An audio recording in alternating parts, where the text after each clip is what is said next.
அனைவருக்கும் வணக்கம். நான் சோதரர் தமிழரசன் பேசுகிறேன். இந்த சேனல் ஃபஸ்ட் டைம் பார்க்குறவங்களா இருந்தீங்கன்னா சப்ஸ்கிரைப் பண்ணிக்கோங்க, பெல் பட்டனை கிளிக் பண்ணிக்கோங்க, ஆளுங்கிற ஆப்ஷன் இருக்கும் அதையும் செலக்ட் பண்ணிக்கோங்க. அப்போ தான் நாங்கள் போடுற பதிவுகள் எல்லாமே உங்களை வந்து சேரும். இன்றைக்கி நம்ம இந்த வீடியோவில் பார்க்க போகிற தலைப்பு, நம்ம இப்போ எதை பற்றி பார்க்க போகிறோன்னா நட்சத்திர பலன்கள் பற்றி நம்ம பார்க்க போகிறோம்.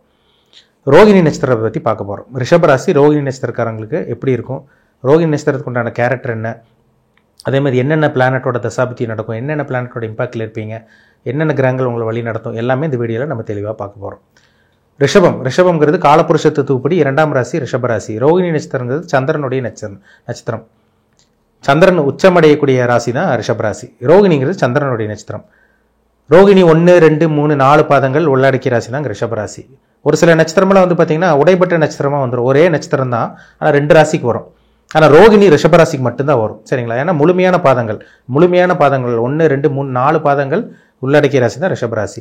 பொதுவாகவே ரிஷபராசிக்காரங்க நல்ல குணம் படைச்சவங்களா இருப்பாங்க, ஒரு உணவு பிரியராக இருப்பாங்க, சுற்றுலா விரும்பின்னு சொல்லலாம். அடிக்கடி டூர் போகணும்னு நினைப்பாங்க, ஒரு இடத்துல இருக்க விரும்ப மாட்டாங்க, நண்பர்களோடு இருக்குன்னு நினைப்பாங்க, பாசக்காரங்களாக இருப்பாங்கன்னு சொல்லலாம்.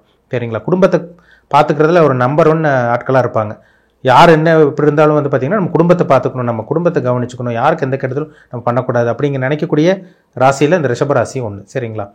அதாவது வந்து பார்த்திங்கன்னா ரோகிணி நட்சத்திரம், ரோகிணிங்கிறது வந்து பார்த்திங்கன்னா அது வந்து உங்களுக்கு சந்திரனுடைய நட்சத்திரம். ரிஷபராசிக்காரங்களே பாசக்காரங்களாக இருப்பாங்க. அது உங்களுக்கு கார்த்திகை நட்சத்திரம் வரும், ரோகிணி மிருகசீரிஷ நட்சத்திரம் வரும். ஆனால் அந்த ரோகிணி நட்சத்திரக்காரங்க வந்து பார்த்திங்கன்னா ரொம்பவே பாசக்காரங்களாக இருப்பாங்க. அம்மாவை தான் அதிகமாக பிடிக்கும். அப்பாவோட ரோகிணி நட்சத்திரக்காரங்களுக்கு அம்மா மேலே தான் அதிகமாக பாசமாக இருப்பாங்க. இந்த நட்சத்திரத்துக்கு உண்டான குணமே அதுதான். ரோகிணி நட்சத்திரக்காரங்க இலகிய மனம் படித்தவங்களா இருப்பாங்க, அன்பு பாசத்துக்கு கட்டுப்பட்டவங்களா இருப்பாங்க, இறக்க குணம், ரொம்ப ஒரு ஈவிறக்கம் சொல்கிறாங்க பார்த்தீங்களா, இந்த நட்சத்திரத்துக்கு உண்டான குணமே அதுதான். அன்பு பாசமாக இருப்பாங்க, ஒரு சென்சிட்டிவான ஒரு பர்சனாக இருப்பாங்க, ஒரு சில விஷயங்களை கண் கலங்கிடுவாங்கன்னு சொல்லலாம். ஒரு சில விஷயங்கள் நெகட்டிவான கெட்ட விஷயங்கள காதில் கேட்டாங்கன்னா அவங்களால ஏற்றுக்கவே முடியாது, கண் கலங்கிடுவாங்க. ஏன்னா சந்திரனுடைய நட்சத்திரம் ரோகிணி. இலகிய மனம் கொண்டவங்களா இருப்பாங்க கண்டிப்பாக. ஆனால் வந்து குழப்பவாதிங்க. ஏதோ ஒன்று நினச்சிட்டாங்கன்னா ஆழ்ந்து அதையவே சிந்திச்சு ஒரு வழி ஆயிடுவாங்க. மன ரீதியான பாதிப்பெல்லாம் வரக்கூட வாய்ப்பு இருக்குது. இந்த நட்சத்திரத்துக்கு உண்டான அமைப்பு அப்படி தான். ஒரு விஷயத்தை நினச்சிட்டாங்கன்னா ஆழ்ந்து அதையே திங்க் பண்ணி ஒரு விஷயத்தில் அப்படியே ஆழ்ந்து போய் அப்படியே உடம்பு ஆரோக்கியத்தெல்லாம் கெடுத்துருவாங்க. மனசையும் கெட்டு போய் உடம்பு கெட்டு போகும். ஒரு சில விஷயங்கள்லாம் இருக்குது, நல்ல குணம் இருக்கும். ஒரு சில பேர் மேலே உயிராக பழகிட்டாங்கன்னா அவங்களால அவ்வளோ சீக்கிரம் விட முடியாது. பாசம் வச்சுட்டாங்கன்னா அவங்க மேலே அந்த அளவுக்கு அளவு கடந்த அன்பு பாசத்தை காமிப்பாங்க இந்த நட்சத்திரக்காரங்க. அதுலேருந்து மீண்டு வெளியே வர்றது ரொம்ப கஷ்டம் இவங்கனால. சரிங்களா? எந்த ஒரு விஷயமா இருந்தாலும் கெட்ட விஷயத்த இவங்களால ஏற்றுக்க முடியாது, கெட்ட விஷயத்த இவங்களால கேட்க முடியாது. ரொம்ப சென்சிட்டிவாக ரொம்ப ஒரு இலகிய மனம் கொண்டவங்க தான் இந்த நட்சத்திரக்காரங்க. நல்ல ஒரு நட்சத்திரங்க, அருமையான நட்சத்திரம். இந்த சந்திரன் உச்சமடையக்கூடிய வீடு ரிஷபம். ரோகிணிங்கிறது சந்திரனுடைய நட்சத்திரம். நல்ல பாசக்காரங்களா, அன்பு பாசத்துக்கு கட்டுப்பட்டவங்களா, இல்லாதவங்களுக்கு கொடுத்து உதவி செய்கிறவங்களா, நல்லது நினைக்கக்கூடியவங்களா இருப்பாங்க இந்த நட்சத்திரக்காரங்க. பிறக்கும்போது சந்திர திசையில் தாங்க பிறந்திருப்பாங்க. ரோகிணி நட்சத்திரக்காரங்க வந்து பார்த்திங்கன்னா பிறக்கும்போது சந்திர திசையில் தான் பிறந்திருப்பாங்க. சந்திர திசை முடிஞ்சு செவ்வாய் திசை ஒரு 7 வருஷம் திசையை நடத்தும்.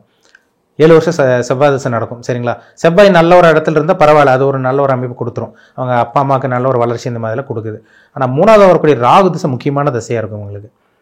3வது வரக்கூடிய ராகு திசை 18 வருஷம் ராகு திசை.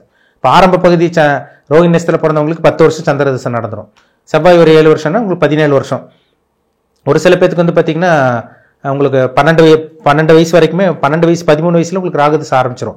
ஒரு சில பேருக்கு வந்து பார்த்திங்கன்னா 17 வயசுல தான் 17 வயசுல தான் ஆகும். இப்போ 15 வயசுக்கு மேலே ராகு திசை வரவங்களுக்கு பார்த்திங்கன்னா 35 வயசு வரைக்கும் 35 வயசு வரைக்குமே ராகு திசை தான். சரிங்களா? ஒரு சில பேர் 13 வயசுல ஸ்டார்ட் ஆயிரும், ஒரு சில பேர் 15 வயசுல ஸ்டார்ட் ஆகும். 15 வயசுல ஆரம்பிக்கிறவங்களுக்கு 33 வயசு வரைக்கும் நடக்கும். சரிங்களா? முக்கியமான திசைங்க இந்த ராகு திசை. வாழ்க்கையை தீர்மானிக்கக்கூடிய அமைப்பே இதுதான். சரிங்களா? ராகு நல்ல இடத்துல இருந்துட்டாருன்னா ஜாதகரை நல்லா செட்டில் பண்ணி வச்சிரும். வெளிநாடு சின்ன வயசுல வந்து பார்த்தீங்கன்னா 20-22 வயசுக்கு மேலே வெளிநாடு போய் அப்ராட்ல போய் செட்டில் ஆக ஆரம்பிச்சிருவாங்க. அந்த 33 வயசு வரைக்கும் நடக்கக்கூடிய ராகு திசை முக்கியமான திசையாக இருக்கும் உங்களுக்கு.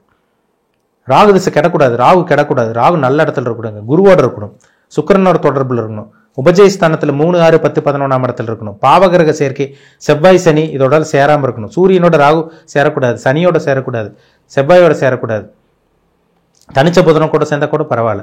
மேஷம், ரிஷபம், கடகம், கன்னி, மகரம். மேஷம், ரிஷபம், கடகம், கன்னி, மகரம் இந்த 5 இடத்துல ராகு இருந்தாருன்னா கண்டிப்பாக ராகு ஒரு யோகத்தை செய்யக்கூடிய ராகுவாக தான் இருப்பார். அது 3, 6, 10, 11ஆம் இடமா வந்துருச்சுன்னா ஒரு இன்னுமே கொஞ்சம் நல்லா இருக்கும்னு சொல்லலாம். சரிங்களா? அப்போ ராகு இருக்கிற இடத்த பொறுத்து பலன்கள் கண்டிப்பாக கொடுப்பார். ராகு 8ல் போய் மறைஞ்சு பாவகிரகத்தோடு சேரக்கூடாது. பங்குச்சந்தையில் நஷ்டத்தை கொடுக்கும். 12ஆம் இடத்துல ராகு இருந்தால் சுபகிரக சம்பந்தப்பட்ட வெளிநாட்டு வெளிமாநிலத்தில் செட்டில் ஆக வைக்கும் ராகு. 5ல் ராகு இருந்தால் புத்திர தோஷத்தை கொடுக்கும். 5ல் ராகு இருக்கக்கூடாதுங்க. திரிகோணஸ்தானத்தில் இருக்கக்கூடாது. 1, 5, 9ல் ராகு இருக்கவே கூடாது.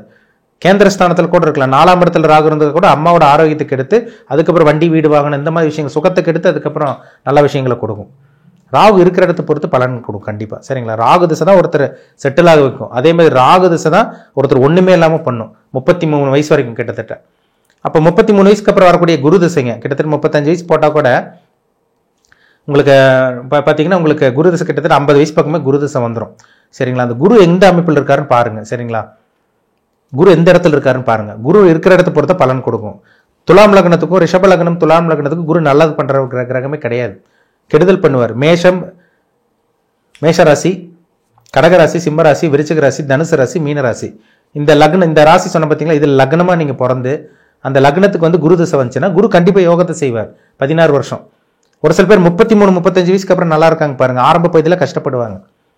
33 35 வயசுக்கு அப்புறம் பார்த்தீங்கன்னா வாழ்க்கை அடுத்த கட்டத்துக்கு போகும். என்ன காரணம்னா அந்த டைம்ல தான் உங்களுக்கு வந்து பார்த்தீங்கன்னா குரு திசை யோகத்தை செய்யற திசையா இருக்கும். உங்களுக்கு கண்டிப்பா குரு நல்லது பண்ணிட்டு போயிடுவார். 33 வயசுக்கு அப்புறம் பாருங்க சார், அப்பதான் நான் நல்லா இருந்தேன், அதுக்கப்புறம் தான் வாழ்க்கையே மாறிச்சு, அது வரைக்கும் வாழ்க்கை போராட்டம் தான், ஒண்ணுமே எங்களுக்கு கிடைக்கல, சாப்பாடு துணிமணி எல்லாத்துக்கும் கஷ்டப்பட்டாச்சு, 33 வயசுக்கு அப்புறம் தாங்க சார் வாழ்க்கையில சில நல்ல விஷயங்கள் ஆரம்பிச்சதுன்னு பார்க்க ஆரம்பிச்சு அப்படின்னு சொல்றாங்க பார்த்தீங்களா. குருதிசை நல்லா இருக்கும். குருதிசை நல்ல அமைப்பில் இருந்திருப்பார்.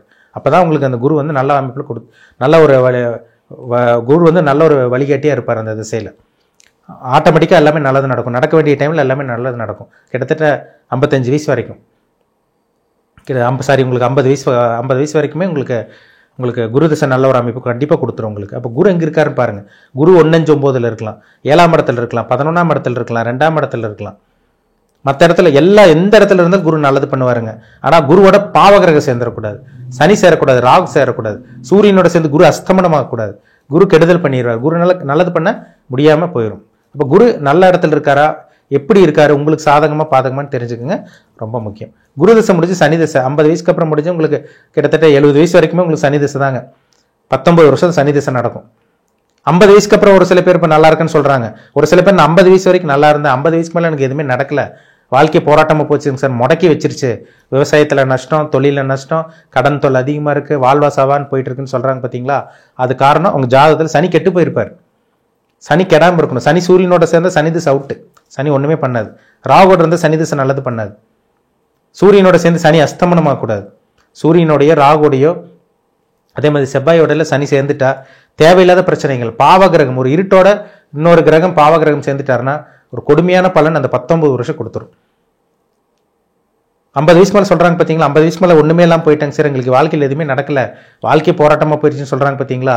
சனி திசை நடக்கிறவங்களா இருப்பாங்க, பாவகிரக சம்பந்தப்பட்ட சனி திசை நடக்கிறவங்களா இருப்பாங்க. இது சுபகிரக சேர்ந்த சனி திசை கண்டிப்பா நல்லது பண்ணும், கண்டிப்பா யோகத்தை செய்யும், அதுல சந்தேகமே கிடையாது. சுபகிரக சம்பந்தப்பட்ட சனி திசை கண்டிப்பா யோகத்தை செய்யுங்க, வாரி வழங்குன்னு சொல்லலாம். நல்ல தொழில டெவலப் ஆகும், கடன் அடைப்பாங்க, நிறைய பிரான்ச் ஆரம்பிக்கிறது. சனி வந்துட்டாலே சனி திசை தான் ஒரு சில பேர் செட்டில் ஆக்குறது. சனி திசையில் தான் ஒரு சில பேர் செட்டில் ஆகுறாங்க. 50 வயசு மேலே ஒரு சில பேர் செட்டில் ஆகுறாங்க. ஒரு சில பேர் எல்லாம் பார்த்தீங்கன்னா 45 50 வயசுக்கு மேலே தான் சார் வாழ்க்கையே நல்லா இருக்கு அப்படின்னு சொல்றாங்க. ஒரு சில பேர் 50 வயசுக்கு அப்புறம் ஒண்ணுமே இல்லைன்னு சொல்றாங்க. என்ன காரணம்? அந்த சனி தான். சனி இருக்கிற இடத்தை பொறுத்து. கடக சிம்ம லக்னக்காரங்களுக்கு சனி பெருசா யோகத்தை செய்யறதில்லை. அவங்களுக்கு தாங்க இப்போ ஒரு போராட்டமான ஒரு வாழ்க்கை, உடம்புல பிரச்சனை, ஹெல்த் பிரச்சனை, கடன் தொல்லை, அசிங்கமானப்படுறது, தலகுமிஞ்சு நிற்கிறது. கடக சிம்ம லக்னக்காரங்களுக்கு சனி திசை கொடுக்கும். கடக லக்னத்துக்கு 8ஆம் அதிபதியா வந்துருவார். சிம்ம லக்னத்துக்கு ஒரு 6ஆம் அதிபதியா வந்து கடன் நோய் எதிர்ப்பு கொடுப்பார். கடக லக்னத்துக்கு அசிங்கமானம், கேவலம், அதே மாதிரி பார்த்தீங்கன்னா பெரிய கடன்ல போய் மாட்டுறது, ஹாஸ்பிட்டலில் போய் அட்மிஷன் ஆகுறது, மறைமுக எதிரிகள் தாக்குறது எல்லாமே இந்த கடக லக்னக்காரங்களுக்கு இந்த சனி திசையில கொடுக்குது 50 வயசுக்கு மேலே. அப்போ ஜாதகத்துல சனி நல்ல இடத்துல இருந்தாருன்னா உங்களுக்கு அந்த 50லேருந்து 70 வயசு வரைக்கும் உங்களுக்கு வாழ்க்கை ஒரு நல்ல ஒரு வாழ்க்கை கண்டிப்பா சனி கொடுத்துருவாருங்கிறதுல சந்தேகமே கிடையாது.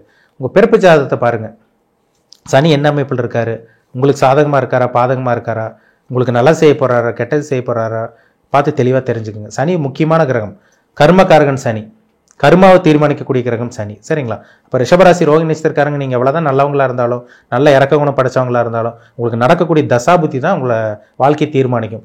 நல்ல கிரகத்தோட தசாபுத்தி நடந்தா நல்ல கர்மால பிறந்திருக்கீங்கன்னு அர்த்தம். கெட்ட கிரகத்தோட தசாபுத்தி லக்ன ஆதிபத்தியம் சரியா இல்லாம இருந்துச்சுன்னா கண்டிப்பா அது கர்மா வந்து உங்களுக்கு நெகட்டிவான கர்மாவில் தான் பிறந்திருக்கீங்கன்னு அர்த்தம். அது கிரகங்கள் பதில் சொல்லும். காலம் பதில் சொல்லுன்னு சொல்கிறாங்க பார்த்தீங்களா, கிரகங்களை பார்த்தாலே தெரிஞ்சுக்கலாம். இது இப்படி இருக்குது, இது உங்களுக்கு சாதகம், இது பாதகம் பார்த்து தெளிவாக தெரிஞ்சுக்கலாம். உங்கள் பிறப்பு ஜாதகத்தை பாருங்கள், கிரகங்கள் எப்படி இருக்குது, உங்கள் வயசு என்ன நட்சத்திர பாதத்தில் பிறந்திருக்கீங்க, 1ஆம் பாதமா 2ஆம் பாதமா 3ஆம் பாதமா 4ஆம் பாதமா, இது பார்த்து தெளிவாக தெரிஞ்சுங்க. அது ரொம்ப ரொம்ப நல்லது. சரிங்களா? மீண்டும் அடுத்த பதிவில் சந்திக்கும் வரை உங்களிடமிருந்து விடைபெறுவது உங்கள் ஜோதிடர் தமிழரசன். இந்த சேனல் பிடிச்சிருந்தா உங்கள் நண்பருக்கு உறவினருக்கு ஷேர் பண்ணுங்கள், லைக் பண்ணுங்கள், சப்ஸ்கிரைப் பண்ணுங்கள், பெல் பட்டனை கிளிக் பண்ணிக்கோங்க, ஆளுங்கிற ஆப்ஷன் இருக்கும், அதையும் செலக்ட் பண்ணிக்கோங்க. அப்போ தான் நாங்கள் போடுற பதிவுகள் எல்லாமே உங்களை வந்து சேரும். நன்றி, வணக்கம்.